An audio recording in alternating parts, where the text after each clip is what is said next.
faltam médicos, faltam medicamentos, as filas são intermináveis e conseguir uma consulta com um especialista se transformou numa verdadeira guerra. E quem precisa de mais cuidados, como cirurgias e tratamentos de longa duração, chegam a perder a esperança. Falta quase tudo e sobra desorganização. Você está aqui esperando atendimento desde que horas? Desde as 11h30 da manhã, né? Eu venho passar uma gestante que está com sangramento, a minha filha de 13 anos e a minha irmã mais velha. Não tem médico, não tem atendimento. A espera lá dentro para a moça que está com sangramento foi mais de 4 horas, né? Agora que ela foi fazer alguns exames e eu com o bebê no tempo. Sem ter alimento, sem ter nada. A gente paga imposto, né? Cumpre com as nossas obrigações e eles ficam lá dentro tomando um cafezinho. No Brasil, o atendimento à saúde é realizado por entidades públicas e privadas. No entanto, grande parte da população carece do serviço do SUS, o Sistema Único de Saúde. Então, a saúde não tem preço, mas tem custos, né? E os custos da saúde são elevados. E no Brasil, infelizmente, o financiamento da saúde pública é um financiamento insuficiente, sempre foi. Então, infelizmente, apesar do direito à saúde estar garantido na Constituição, isso nunca foi efetivado por questão de financiamento. O Brasil é a 7ª economia do mundo, porém é o 72º país em financiamento em relação ao PIB per capita em saúde. Então, a gente tem muito a avançar. A saúde é considerada uma das maiores preocupações das pessoas. 150 milhões de brasileiros dependem exclusivamente do atendimento do SUS. Isso significa que 2/3 da população fica à mercê de um sistema falível e sem o direito de um atendimento digno. Para o diretor de comunicação do Conselho Regional de Medicina de São Paulo, o problema começa na aplicação de recursos. No Brasil, nós estamos aplicando em torno de 9% do PIB também. Então você diria, puxa, nós estamos bem, estamos aplicando no nível de primeiro mundo, mas só que não é em saúde pública. Em saúde pública, nós aplicamos no SUS, basicamente, cerca de 4% do PIB. Esses 4% do PIB vão para 50 milhões de brasileiros que pagam o seu plano de saúde privado. Os outros 150 milhões de brasileiros, eles vão depender do SUS desses 4%. Então, fica 5% para plano de saúde, 5% do PIB é aplicado para plano de saúde para 50 milhões. E 4% do PIB é aplicado no SUS para 150 milhões. Eu acho que aí nós temos, no macro, nós temos a origem de todas as distorções e a resposta à tua pergunta. Por que eu tenho que pagar? Porque existe nitidamente um subfinanciamento da saúde pública. Um levantamento feito pelo Ministério da Saúde para atestar a qualidade do Sistema Único afirmou que o ideal está longe de ser alcançado. Em uma escala de 0 a 10, a média nacional ficou em 5,5. E para as pessoas que sentem na pele as falhas do sistema de atendimento, não é difícil fazer uma avaliação do sistema de saúde. Se pudesse dar uma nota aqui para o atendimento desse hospital, qual seria? Hoje seria 0, porque se tivesse com um estado mais grave de dengue, então com certeza a situação já estaria muito pior. Então, a gente se vira com o que a gente tem, né? Não tem jeito. A pesquisadora Flávia Mori explica que o sistema de saúde poderia funcionar de maneira mais eficaz se existisse um gerenciamento adequado.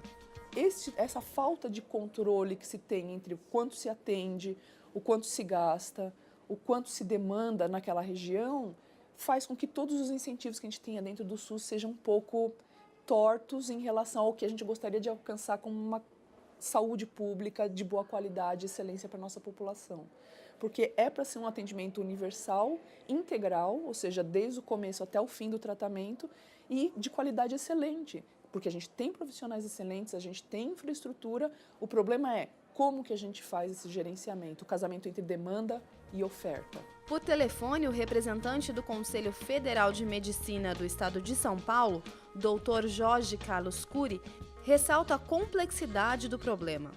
E aí fica, às vezes, uma controvérsia falsa, né, entre se é problema de gestão ou se é problema de financiamento. É problema dos dois, né? precisa haver uma gestão melhor, mas tem que ter o financiamento mínimo. Senão, inclusive, muitas dessas instituições envolvidas no atendimento acabam tendo que pagar, inclusive, mais caro, porque não tem dinheiro suficiente para pagar. Além de financiamento e falta de bons gestores, entra um terceiro elemento que os brasileiros estão cansados de conhecer. Em corrupção, acho que corrupção nenhuma ela é perdoável. Corrupção é corrupção. Mas corrupção na área da educação e corrupção na área da saúde parece que me dói mais fundo. Me dói muito mais fundo você roubar o leite da merenda escolar da criança, você roubar o acesso da criança à educação, você vê brasileiros morrendo de desassistência médica e você saber que parte disso ocorre por corrupção. Na outra ponta está a saúde suplementar, que entra como fuga para uma população que não acredita mais no sistema público de saúde. De acordo com a ANS, a Agência Nacional de Saúde Suplementar, já são mais de 800 operadoras que atendem cerca de 51 milhões de beneficiários em todo o país. A saúde suplementar ela cobre 1/4 da população brasileira. Ela cobre em torno de 51 milhões de beneficiários, contra os outros 6/4 que são atendidos apenas pela saúde pública. Dentro desses 51 milhões, quase 51 milhões que são atendidos pela saúde suplementar, o investimento privado é muito maior do que o restante, a maior parte que é atendido pelo setor público. No ano 2000, eram aproximadamente 31 milhões de beneficiários. E hoje esse número passa os 50 milhões. As deficiências na saúde pública intensificam essa migração para os planos de saúde. Bom, a gente vê isso claramente demonstrado, primeiro, na formação de filas, na falta de recursos para atendimento em determinados locais, enquanto sobra recursos em outros locais, na diferença da qualidade do atendimento que a população tem se vai para um ou outro lugar, dentro do próprio sistema público de saúde, se é de nível primário, secundário, terciário, atenção, se é do estado, do município ou em nível federal, que é gerenciado esse hospital ou essa organização de saúde. E também, por exemplo, na migração de pessoas cada vez mais aderindo a planos de saúde. E planos de saúde que muitas vezes não cobrem todas as demandas que elas acham que deveriam cobrir. Então, a pessoa só descobre isso depois de pagar vários anos do plano de saúde, descobre que não tem aquele atendimento que vai ter um gasto muito alto para ela e vai comprometer a renda dela. Os planos de saúde não estão isentos de problemas e estão longe da perfeição. São prazos não cumpridos, falta de especialistas e problemas com a cobertura. Que hoje nós continuamos tendo planos de saúde que fazem de conta que atendem, criam grandes dificuldades para assistência à população, tratam mal os prestadores, né, de maneira geral, dificultam o acesso, né? Então, é muito fácil hoje você encontrar pessoas com uma história de que estão há meses tentando marcar uma consulta de especialidade, né, na saúde suplementar. Estão há meses tentando marcar uma cirurgia, estão há meses tentando fazer um exame, tiveram dificuldade para fazer uma internação, né, e assim por diante. A saúde suplementar absolutamente não vai bem também. Outro problema é o acesso aos planos médicos.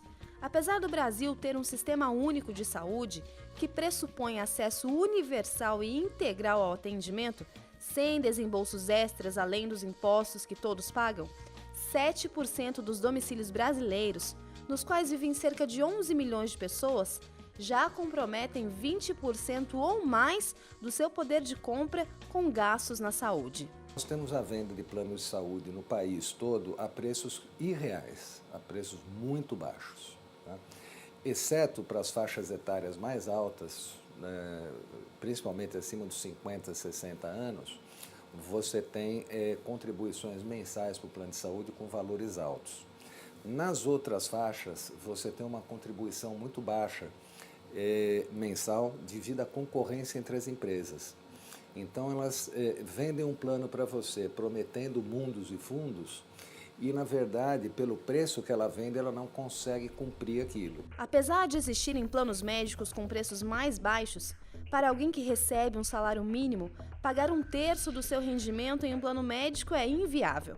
A conta é simples: vai faltar comida, moradia, remédios e itens básicos para sobreviver. Se a senhora tivesse alternativa, a senhora preferiria pagar um plano de saúde? Eu preferia, né? mas é muito caro e a gente não pode, né? Desempregado, não tem condições, né? A gente tem direito a ter saúde, porque a gente paga imposto, A certo? gente paga imposto, né? Paga essas coisas assim, mas só que eles não querem atender, sei lá, né? Faz hora com a cara da gente. E fica meio complicado, né? O retrato da saúde no Brasil está longe de ser adequado. A saúde pública deixa a desejar. E a saúde suplementar enfrenta crises e não consegue oferecer aos clientes todas as soluções. E quem paga a conta, que por sinal é muito alta, é a população.